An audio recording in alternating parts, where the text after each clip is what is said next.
Hello, ladies and gentlemen, and welcome to The Discriminating Gamer, the board game review show that knows that Dracula owns several businesses, but he'll never go to board meetings. He's afraid of the stakeholders. Ladies and gentlemen, speaking of vampires, today we're going to go ahead and take a look at The Hunger from Renegade Game Studios.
Hello, everybody. We'll get back to the review in just a second. I just want to take a moment to ask you to go ahead and check out and subscribe to my other channel, that is Cody Carlson, PhD, where we talk about military history and books on history and fun things like that. Please check that out. Please subscribe. And now, back to the review.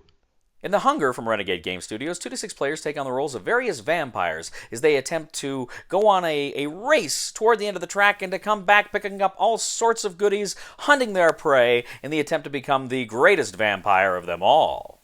Now, you can play on either side of the game board. There's an easier map and a more difficult map, but you go ahead, you put the map out there that you want to play. Essentially, it is a map of this vampire land. You've got the castle in the center of the board with the mountains around it. You've got the plains, you've got the forest, and all of these places are very important because, of course, you're going to go ahead and venture through them as you are attempting to get to the end of the track.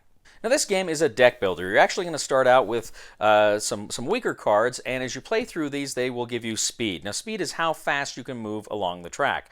But when you come to the end of a space, you're going to go ahead and you can feed. Essentially, you're going to use these cards to also buy other cards from the board. You've got a selection board. These cards are going to move from the left of the board to the right of the board, so they become cheaper the longer they're out there.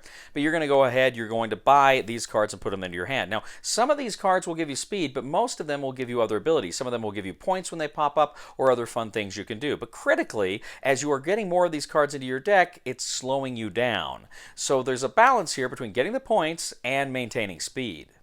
Now, the cards also are going to have various icons on them. Some of them may have abilities. You're going to go ahead and look, because some of these cards with some of the icons, there may be ways to score these in various ways, and some of those abilities will be absolutely crucial or could even hinder you along your quest. Now, there's a number of bonus tokens, too. As you're moving along the board, you can pick up these bonus tokens. Some of them are hidden. You don't know exactly what they are. Others, you know what they are. You go ahead, you get that. You immediately score a number of points, but then you also can collect some other items that may be useful to you. For instance, you may get a parasol. If you have a parasol, that means at the end of the game, you can go an extra turn because you can stay out in the daylight a little bit longer. Now, there are various crypts around the board, and you have little mission crypt cards, and these mission cards are going to give you kind of specific missions that you can go on, ways to score. So throughout the game, you're maybe going to want to buy certain kinds of cards or collect certain kinds of tokens. You're going to go ahead and do these things as you're moving along. You're not going to reveal these things till the end, so you don't know quite what other players are holding, and you don't know quite what they're going to be able to score at the end of the game. Now, like every deck builder, at the end of the game, you're going to put all your cards in a discard pile. You're going to go ahead and flip your token over so that it's upside down, so you know you've already moved with them, and you'll resolve any kind of end of round, any turn effects that you may have. Next, you're going to go ahead and add cards at the tavern, kind of diluting the deck, or pulling from the deck, rather, and you're also going to draw 3 more cards for yourself. Now, you're trying to get to the end of the track. Now, the first 3 players that get to the end of the track can draw a rose card. And this rose card, when it comes up, is going to, again, give you some special abilities and things that are really going to help you as well. So you're going to go ahead and draw those rose cards that will cycle through your deck again. But now, you're going to try to move back to the castle. It's important that you get back to the castle because daylight's coming and you're going to fry if you don't get there in time. Now, depending on your difficulty levels, either you have to be in the castle, but maybe if it's easier, you can be in the mountains, you can be in the cemetery. There's different places you can be where you're still considered to be safe. But usually, if you end up in any place outside the castle, there is a victory point penalty for that. So players are going out, they're initially heading toward the labyrinth at the end of the track. They are feeding, they're grabbing more cards, putting them in their deck. They are collecting points, they're getting mission tokens, they are collecting the bonuses, and they're speeding as fast as they can to get to the end, maybe grab a rose card, and then they're speeding as fast as they can back. But again, as they're moving back, it's harder because you have less and less speed. So players go ahead, they move back. As soon as you get back to the castle, you go ahead and you are safe, and you got to wait for your opponents to get there or time to run out. But once you figure that out, you all go ahead, resolve all of your mission cards, all your scoring. You see exactly who has the most points, and whoever has the most points and survived is the winner of The Hunger.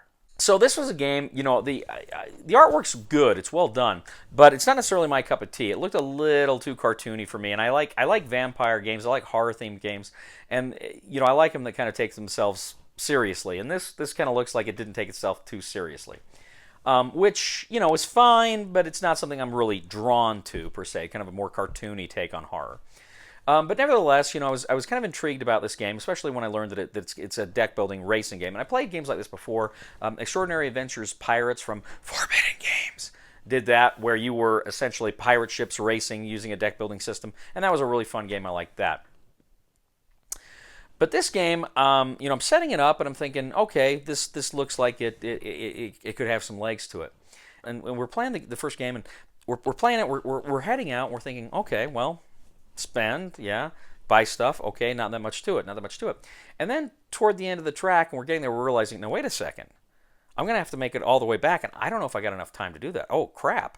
And then sure enough, you get to the end, and then you start moving back, and it's like, am I going to have enough speed? And you start making sacrifices. You start making choices. Are there certain abilities or things I want to sacrifice in order to get back? And, you know, do I want to buy that card? Because it looks like a great card. Score me a lot of points, but there's no speed on it. And speed becomes such an important tool in this game, and I want to use my speed to move rather than to buy cards. And it becomes such an important aspect of the game. And like I said, first game we're playing it, and Zach and I were, Zach was way ahead, Aaron was way behind, I'm in the middle, and Zach's moving back, and he's moving back, and he's moving back. And Zach finally gets there, and I'm convinced he's win. I'm a little bit ahead of him in the points, but I'm thinking I may not get there, and I don't know what mission cards he's holding. But I'm sweating it. I'm getting there. Finally, I'm able to make it, like, literally down to the wire. I make it to the last part of the cemetery track, which means I'm safe, but I have a victory point penalty. Aaron, he's poof. He didn't make it back.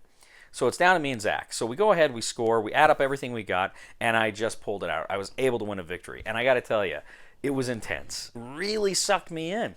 I had so much more fun with this game than I thought I was going to have. I thought it could be a good game. It really is awesome. And again, at the beginning of the game, you're thinking, well, you know what? Okay, there's not much to it. But then everything adds up, and everything accumulates, and everything comes to a point where you're trying to get back. It's like I got all these great cards that score me a ton of points, but my points mean nothing if I'm out when the sun comes up. It was great fun. It was phenomenal fun. We all had a big ball with this game. We all thought this was just a fantastic game. Really excited to play it again. Really excited to maybe hopefully see more of these kind of deck building race games, because I think they just work so well when you're racing against your opponents, and it's all okay. What's coming up in my deck? You know, first of all, I love board games that include deck building mechanics. I love board games that have deck building in them. Love it. And this game does it very, very well. Super fun game. Love The Hunger. I can't recommend it enough. Buy it. Well, thank you once again for joining us today on The Discriminating Gamer. As always, we ask you to please leave a comment for us on YouTube, on Board Game Geek, on our Facebook page, or on thediscriminatinggamer.com. We ask you to please like us on Facebook, subscribe to us on YouTube, and follow us on Twitter. I'd also ask you to check out my other channel, that is Cody Carlson, PhD, where we talk about history, military history, books on history, fun things like that. Please check it out. Please subscribe.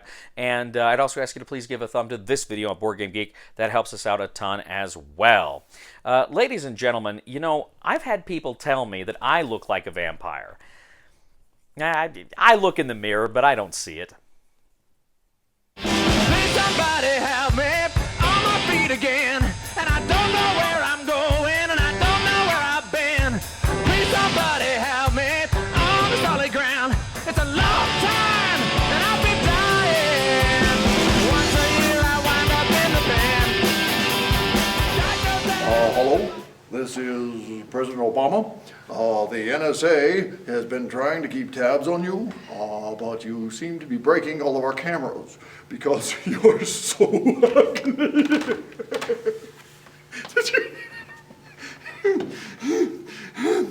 She's standing right behind me, isn't she? Oh, hi, honey. I was just making a phone call to order some flowers for you, you know, for pretty vampire girl. Christmas time.